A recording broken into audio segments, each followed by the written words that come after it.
Ilang araw na lang ay ending na ng 82 games ng regular season sa NBA. Dahil sa April 14 US time at April 15 naman PH time, ayun na ang magiging last day at last game schedule para sa mga NBA teams. At after nun ay magkakaroon lang ng isang araw na pahinga para sa mga play-in teams dahil sa April 16 to April 19 ang schedule ng play-in tournament. Pero bago ang playoffs at play-in tournament ay may isang senaryong kaabang-abang at inaabangan talaga ng mga NBA fans pati na rin ang mga NBA player at especially ang mga NBA analyst. Dahil bago ang postseason ay ibinibigay ang mga major awards para sa mga NBA player na deserving at napili mula sa mga boto ng mga NBA fans, NBA analysts at NBA coaches. Tulad ng All-NBA teams, All-Defensive teams at included din dito ang mga major award katulad na lang ng Coach of the Year, Rookie of the Year, Defensive Player of the Year, Sixth Man of the Year, Most Improved Player at ang panghuli ay ang MVP or Most Valuable Player. Ngunit mapapansin natin sa nakaraang 5 taon ay mostly ang nakakakuha ng MVP award ay mga European player. Katulad na lang ni Giannis Antetokounmpo na nakuha niya ang back-to-back MVP noong 2019 at 2020 season.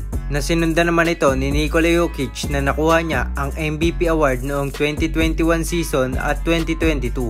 At nung nakaraang season naman 2023 ay si Joel Embiid naman ang nakakuha ng Most Valuable Player award. At mapapansin natin na sa last 5 years ay puro mga European player talaga ang nakakakuha ng MVP at dinodomina talaga nila ang liga.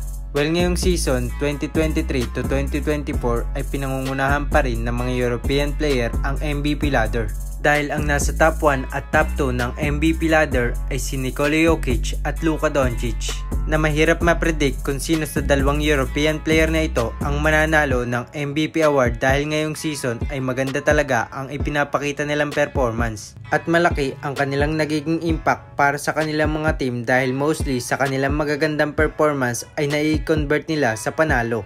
Well, ngayong season si Nikola Jokic ay may average na 26.6 points, 12.4 rebound at 9 assists per game at pinangungunahan niya rin ang Denver Nuggets sa mga kategoring ito at nagre-resulta yon ng panalo.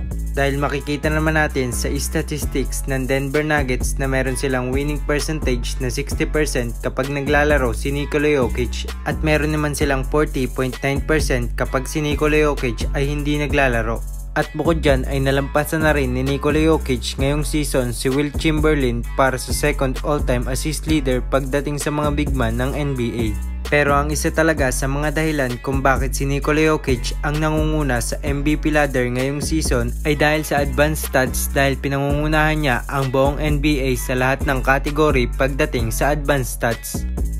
Sa kabilang banda naman ay si Luka Doncic dahil so far ay maganda ang ipinapakita niyang performance ngayong season at may kukonsider natin na ito ang best season ni Luka so far sa kanyang 6 na taon sa NBA. Dahil ngayong season ay nag-a-average si Luka ng almost triple-double stat line kung saan ay pinangungunahan niya ang buong NBA pagdating sa points per game, na meron siyang average na 33.9 points at sinamahan pa yan ng 9.2 rebound at may consistent na 9.8 assists per game. Na dahil sa stat line na yan ay nakapagtala si Luka ng record ngayong season na siya ang may pinakamataas na career points, rebound, assist per game since NBA at ABA merger. At bukod dyan ay naitala din ni Luka ang record na meron siyang 6 straight triple-double na siya pa lang ang nakakagawa sa NBA. At na-break niya rin ang franchise record ng Dallas na may most points in a single season na ginawa ni Mark Aguirre noong 1983 to 1984 season na meron siyang total of 2,300 points na ngayon ay si Luka Doncic na ang may hawak ng record. So if ever na mapunta kay Luka Doncic ang MVP award ngayong season ay ito ang magiging unang MVP niya sa kanyang career so far. Ngunit kung kay Nikola Jokic naman mapupunta ang award ay ito na ang magiging pangatlong MVP niya sa kanyang career. At kung sakali ay siya pa lang ang unang European player na merong 3 regular season MVP award sa NBA. Ngunit ang big question dito ay kung kanino mapupunta ang Most Valuable Player award after ng regular season.